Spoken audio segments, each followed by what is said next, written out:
Dream. This is a show where we talk about how we write our books, how we publish our books, and how we market our books. You can find us on Facebook. Look for The Writer's Dream. You can find us on YouTube.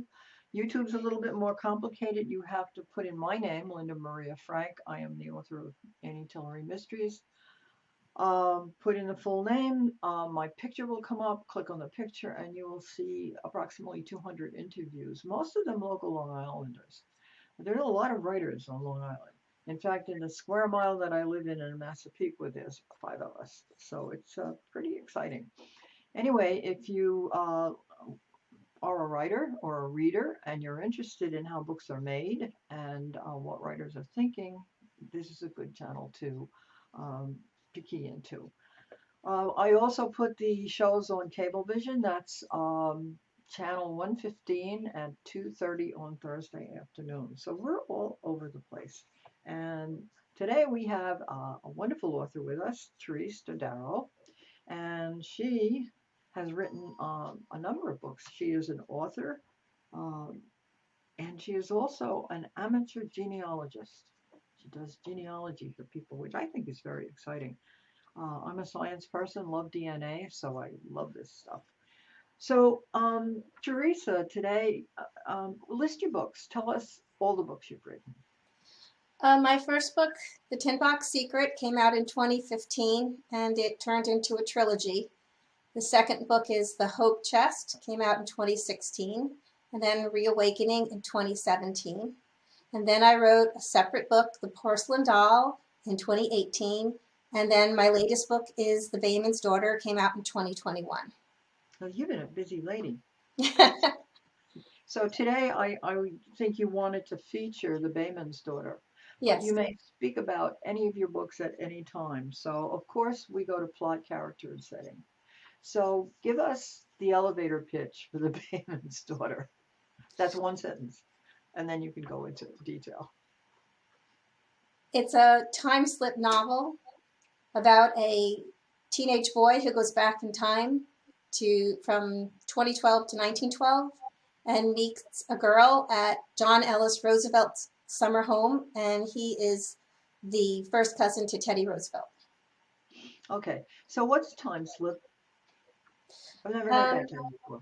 it's like Outlander, where one character Oh, goes you're through speaking the time language. and meets someone from another time.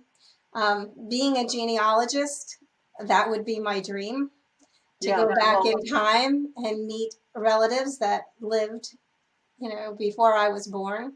And so that is a theme that is throughout all of my novels, this folding of time where generations can meet each other or know of each other in a better way. um, it used to be called time travel. Yeah. And I think maybe time travel is a little different because there's three ways that I can think of that people deal with, authors deal with different times. One of them is to write in a different time, like a historical novel. Another one is time slip or time travel. And the third one is what I did in one of my books, which was dealing with two separate times where the Yes. plot elements eventually mesh Yes. and you figure I've out done what. that too. Yeah, I like that. I enjoyed doing that. And then the latest book I wrote is just in a different time because I didn't want to deal with technology.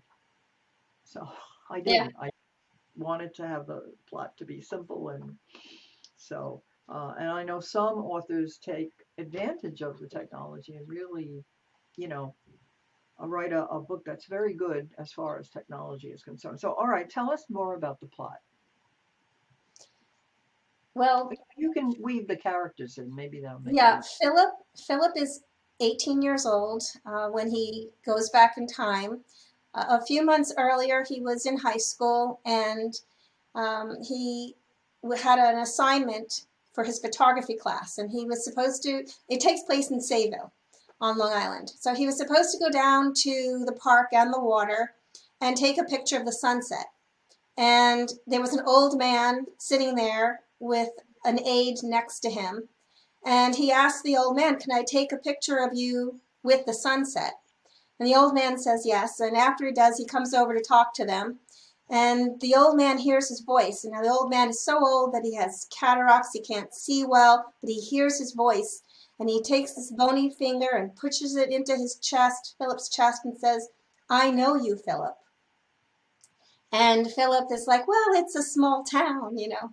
But he's like, no, I know you, and she's waiting for you. You need to go to Meadowcroft, which is John Ellis Roosevelt's summer home, on the night of the harvest blood moon during the sandstorm. So months later, it's October 29th, 2012, and it's the day of Superstorm Sandy. And it's also the night of the harvest blood moon. And Philip hears this and realizes what Lewis was saying about the sandstorm is really Superstorm Sandy.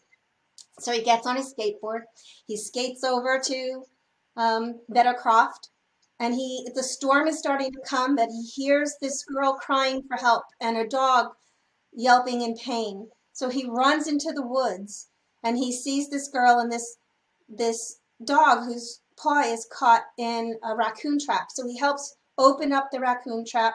The storm is coming in full force now. The girl who's dressed in period costume, he just figures works at the museum, and they run into the house to get away from the storm. And that night, he finds out that he's gone back 100 years in time. He has a backpack that his mother has. He had his regular backpack.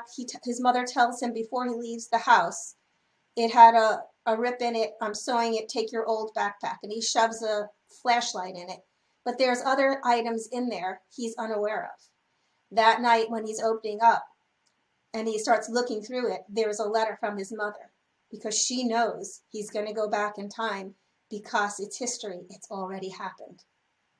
And she's a genealogist who spends her time on Ancestry searching for him. So she knows he's going to go back. She has to let him go because his descendants are in her life. And if she doesn't let him go back, they don't exist. And she already loves them. They're her grandchildren, her great-grandchildren, whatever. They're his great-grandchildren. They're her grandchildren. But if they don't, they're not her grandchildren. They're his grandchildren. So they don't go, if he doesn't go back in time, they don't exist. So she has to let him go, which is a real tug, you know, for the mom to let him go, but she has to.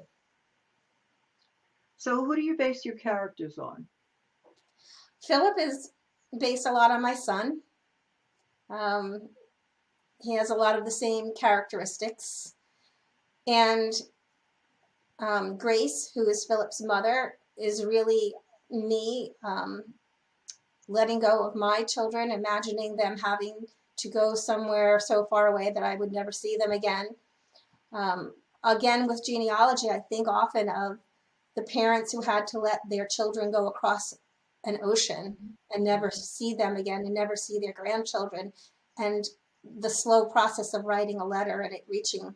It's just that pain is so unimaginable to us today when the world is so small and we can speak to each other so instantaneously. So to let that son go is just, to me, was a very emotional thing. And writing that letter, I was crying when I was writing it because I was writing it to my son. Hannah is another part of me. Hannah is the girl that Philip meets when he goes back in time.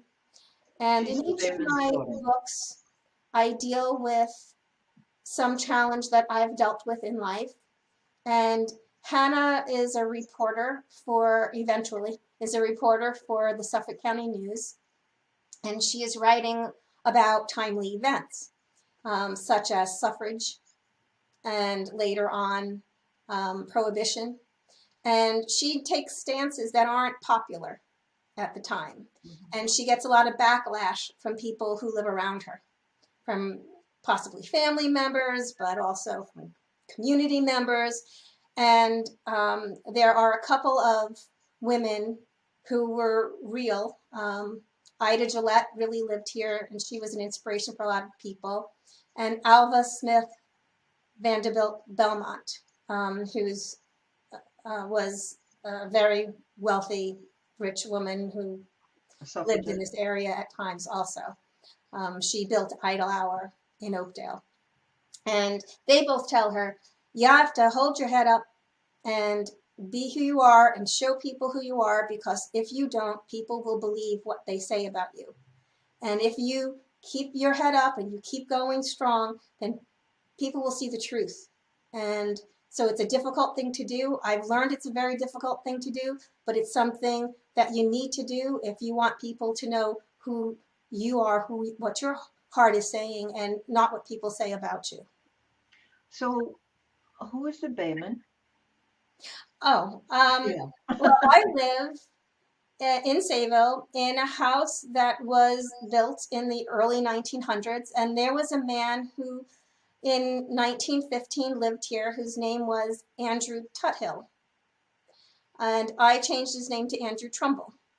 And um, the family is not anything about Andrew Tuthill, but just because he was a Bayman who lived here, and I live along the Browns River, which Meadowcroft is also along, I could look out my window and imagine what it looked like 100 years ago, and imagine what life was like. And so the house in the story is my house, and it changes over time as people are building onto it, but it starts out as a Bayman's cottage.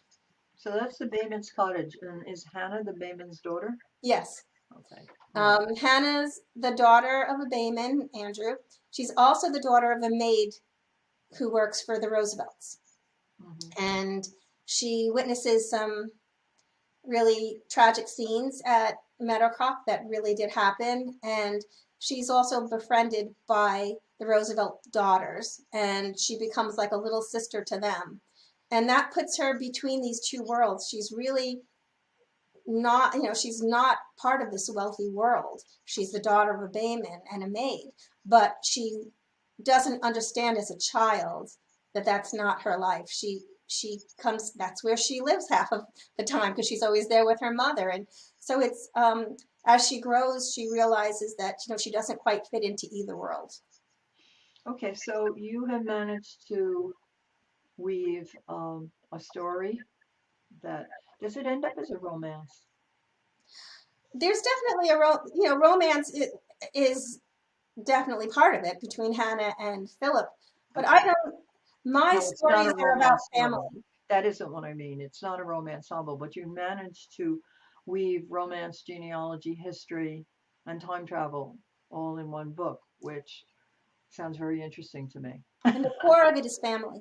It's family bonds, Mm. um, loss, separation, and moving on with your life, and trying to live with those losses that we all experience. Who is your readership? Okay, so the 10 Box Secret is a young adult novel. It's really was me going back to my childhood and rewriting it. So it's the 1960s. Um, but I found that most of my readership for the 10 Box Secret were women over 40. So I Mhm. started writing to them because I found that the younger people wanted to read about vampires, and they really weren't interested um, in in heartfelt stories. Yeah, I had the same experience with my books. I wrote them for young adults, and I find out that I have two readerships. One of them is young readers. In other words, a really good 9-year-old can read these books. I don't think they get as much out of it as a 14-year-old would. But then my other readership is older women, Yeah. and actually some of the books men, because one of Yes, my books has a I do lot. too. Yeah, I love it when I go to read and there's men in the audience. I get so excited. I'm like, this is wonderful. There's men here reading my books because they're not just female driven. There's always strong male yes, characters, yeah. you know, Well, I even think that having a strong male character in the book is very attractive to the females who read it and a because vulnerable character. yeah, yeah, the mix is good. I think readership now, people who actually read books, whatever their age are, they're more sophisticated. They can handle two parts of a plot at the same time, and I think people in general enjoy history. I know I did a workshop for a fifth grade class on actually it was all of my books, but one of the books takes place in Turkey. Another one goes back in time and whatnot, and they love these concepts. These are the concepts that grab them. And then I realized when I was a kid, I loved Nancy Drew. I loved, some other authors, but it was the seed that was sown that made me the reader I am today. Those things that grab you. And so I think your book really has a lot to offer. But you said in an email to me that your favorite was the porcelain doll. So tell me about the porcelain doll. There was a woman who lived in Sayville named Regina, and on the Saturday after Thanksgiving at the Edwards Homestead, which is the oldest home in Sayville, they have a holiday open house. And Regina would always be there dressed in her German outfit, talking about her childhood in Germany with the Christmas tree behind her, a pickle in the tree, and all of the traditions. And she also worked at my daughter's elementary school, and I was the Girl Scout leader. And I would bring the Girl Scouts there every year, and she would tell us about her childhood. But it went into much more than just her childhood. She lived there during the war, and her Mm, father was the Burgermeister, the mayor. And when when she was supposed to be at his guest house in case someone came in, he came home, found her missing. He went to her friend's house and saw her with her doll at her friend's house, took the doll and broke it. And because it was during the war, that couldn't be fixed. At mm, the end of the war, her family became refugees as the Russian army was coming in, and they were starving. And she told us her story about her childhood and what it was like, and it was really horrible. But I also have a friend whose mother, Erica, was a hidden child during the war, and she told me her story. And she was a child in Hungary while her grandparents were in Czechoslovakia, and the Nazis had come to take her grandparents away. And her grandmother gave her gold wedding band to her neighbor as payment and said, "Please try to get this note to my son." She never knew it made it because she died in a concentration camp, but it did make it. And it said, "They have come for us. Surely they are taking us to our deaths. Save the children." And the two little girls were hidden in a convent. So she told me this whole story of what happened after, her coming to America, the whole story. And at the end, she said to me, "You're not going to use my name, are you?" And I realized she was in her 80s and was still a hidden child. She was still afraid. And I mhm, said, "I'm not writing your story, but you're inspiring a character in my story." So in my story, these two women who never knew each other in life are children. They consider themselves sisters, but the world doesn't. And one is Catholic and one is Jewish. And they survive this war, and they have this porcelain doll that gets broken. And they take this doll with them throughout their whole torturous journey. And that is a metaphor for them, that doll. The third person that inspired it was my mother, who had Alzheimer's. And in the book, the main character, Issy, is an old woman, and she is writing this story and asking her granddaughter, Jace, to write this story because she's afraid she's going to forget it and she wants it written down. And Jace doesn't know that her grandmother has Alzheimer's yet.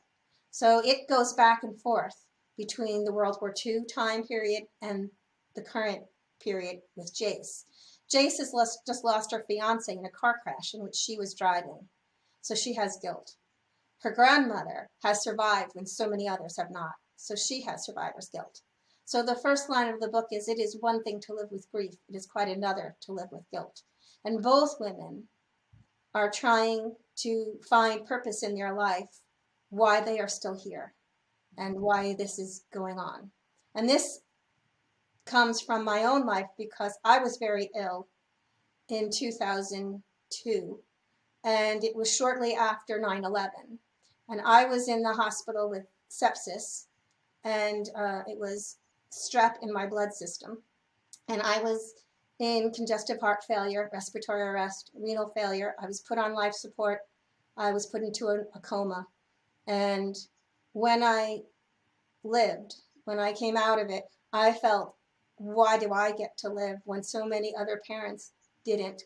Why do I get to go home to my children when other parents who died in 9/11 didn't get to go home? As a PTA president at the time, we lost 3 fathers in our neighborhood. And so it was all raw and real at that point, and I just didn't get to see why I was going to get to go home. So I dealt with my own survivor's guilt, and so that is what I deal with in that book.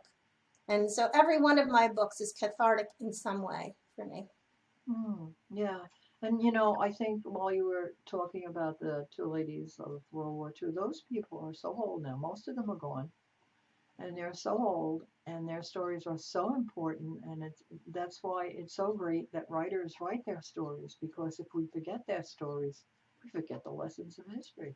And when The Porcelain Doll was ready to be published, I asked her daughter if I could acknowledge her, Erica, in the book, and she said she'd be honored. So that was a real privilege. Regina, who used to dress up in the German outfit, she passed away.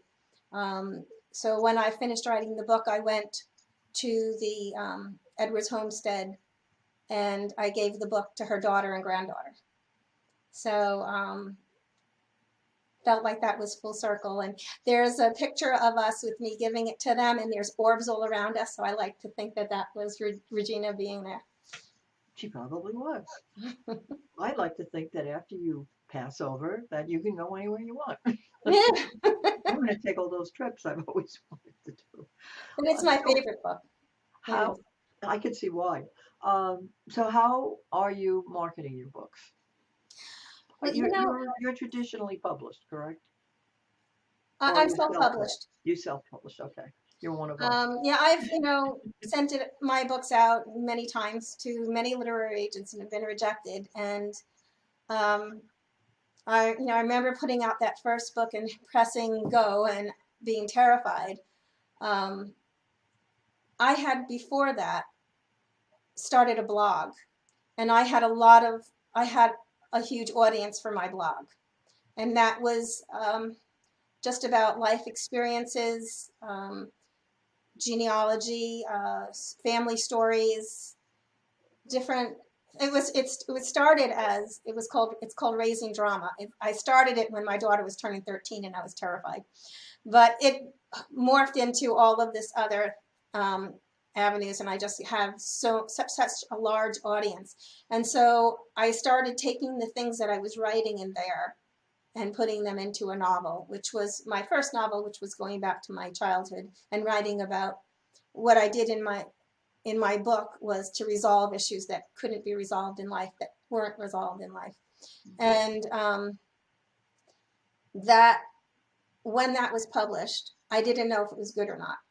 But then people started reading it that I didn't know and contacting me. And it just started building and building. So one book, then they read the next one, then they read the next one. They were waiting, and the audience kept growing. So it's been over time. It's been because of them, those who have become my fans and my readers. They are the ones that keep promoting it and keep going. It keeps going forward, and they want the next book. And that, it gives me pressure to write the next book, but and to make sure that it's going to be just as good, if not better. But what's the link to your blog? What's your address? Well, okay, so my blog is www.raisingdrama.com, but you can also get to my blog from my author page, which is theresadodaro.com. So it's raisingdrama.com or theresadodaro.com. Okay. All right. No, that's a good way to do it. And I understand people are, successful like you doing it. What else do you do to promote the book? Because a lot of our viewers like to know, they're starting out, they like to know, how do you get a book out there? Well, at first I did, I paid for advertising and I entered competitions, and I just found that it was a lot of money and I wasn't getting much in return.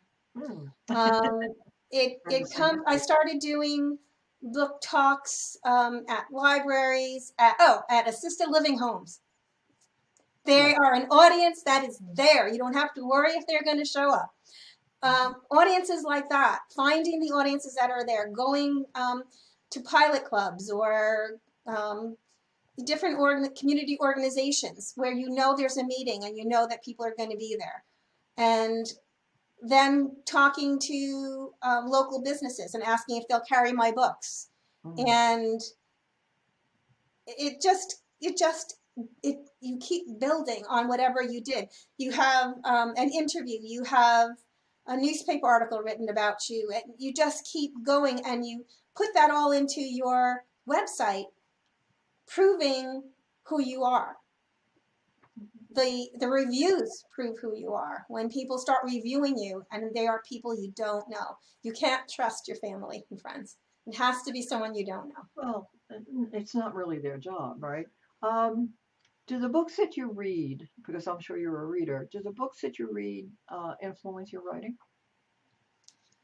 Yeah, I like historical fiction, and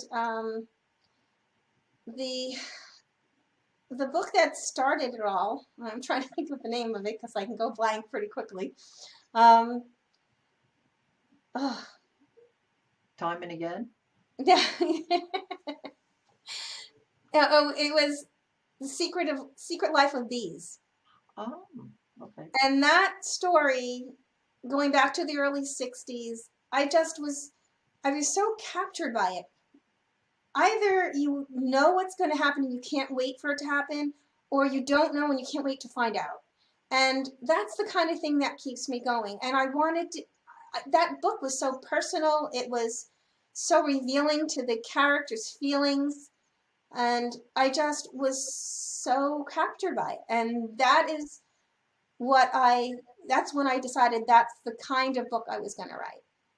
Well, that's great to have that specific inspiration. Um, so we have a couple of minutes left. What's in the future for you?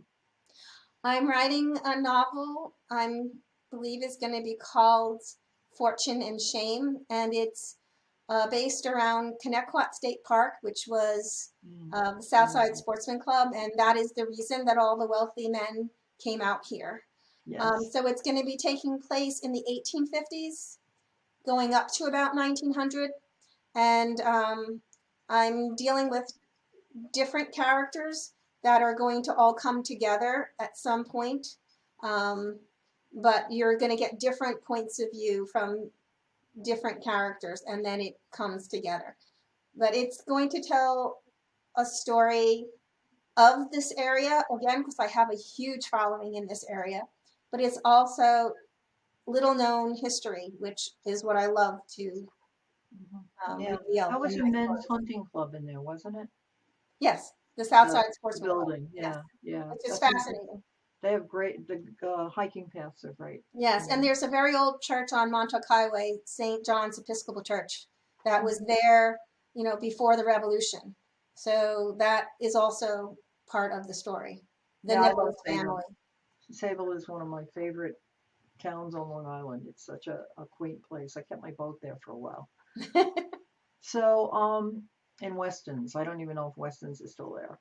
So, I really appreciate your doing the show, and I will be emailing you with an idea for writing book reviews, and because I think reviews always help.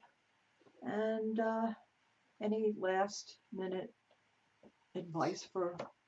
I just want to thank my readers and ask them to please continue to tell others, because one person tells another and tells another. Buy the books for gifts, not just for yourself, and Oh, open my readership because that's what I need. I count on you. yeah, that's great. That's great. And you made the newspaper, I noticed.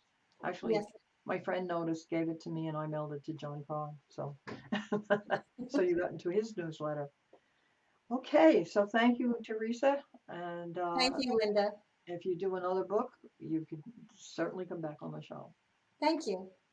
Take Very care. nice. Thank you. Bye bye. Bye.